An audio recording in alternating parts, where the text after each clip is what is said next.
Shirley Bloom, and I'm a longtime member of the Senior Center. I joined back when I was still working when I was 80. I worked at Gilmore Hammond Snyder until they closed. It has been my work, really. My life has always been with something in the way of art or fashion and furniture. I've donated a lot of my time to those kinds of things in the past and at the present. And because of the fact that I spent a lot of time in the art world in the way of design and so forth, I've come to the point now in my life when I've been wanting to experience and learn other things that had escaped me in my college days and in my high school days and so forth.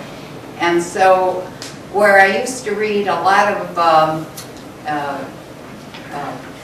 books that were based on fiction, I have turned my eyes to the things that are nonfiction and have discovered so many interesting things in the way of philosophy,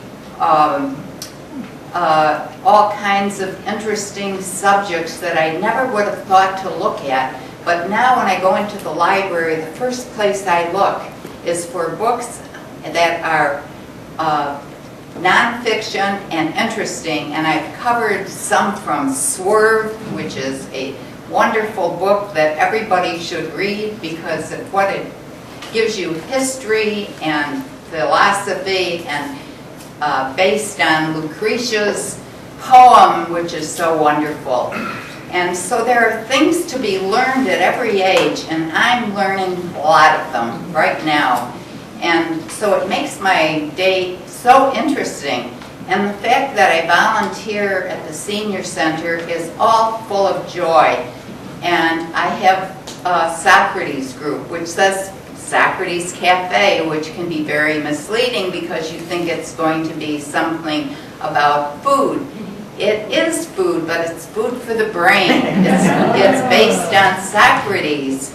And so we have discussions that spread from religion to anything you can mention with a philosophical idea about how do you solve these questions and what are the answers to them.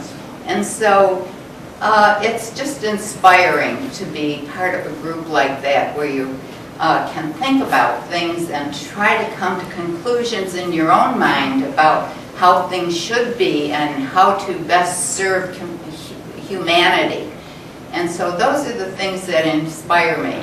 In the past, I did volunteer work by volunteering to redo the clubhouse at Lake Monticello. It was a wonderful experience, and everybody was so happy to find a new place done in a different way. And so that was an inspiration for me. I've done work with the Sarah group for children, where we would do play acting for the children in their certain age groups to make sure they were safe and to let them learn how to approach strangers and how to keep themselves safe. And so I have had a variety of kinds of volunteer work at the Senior Center.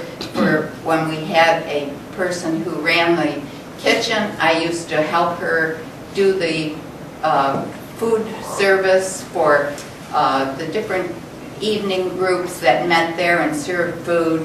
And so there's always something to find to do. I'm always available for the group that does, as Al does, when the yard sales come up, I'm always there to do the volunteer work that I can, which is the cashiering or whatever else they might need.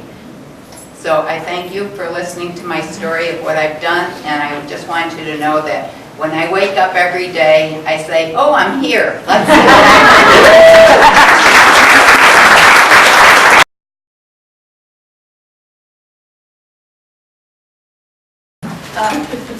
One of the things I'd like say is I think people get carried away when, somebody says how old I am or somebody else is. I mean, because, it doesn't really mean anything. It's a number. And I have friends who are in their late 60s, and a special friend who is hunts foxes with the guys. So she has her own horse, and she's the grandmother of 5 grandchildren. And in her mid-60s, she is a pole dancer. Pole dancing. I'd like to see that. What you'd see on the television of some stripper in a bar doing a pole dance. Not this gal. She is beautiful. She is well developed because of her horseback riding lifetime. But she is also amazing. I mean, what she can do on the pole. And she is so good at it.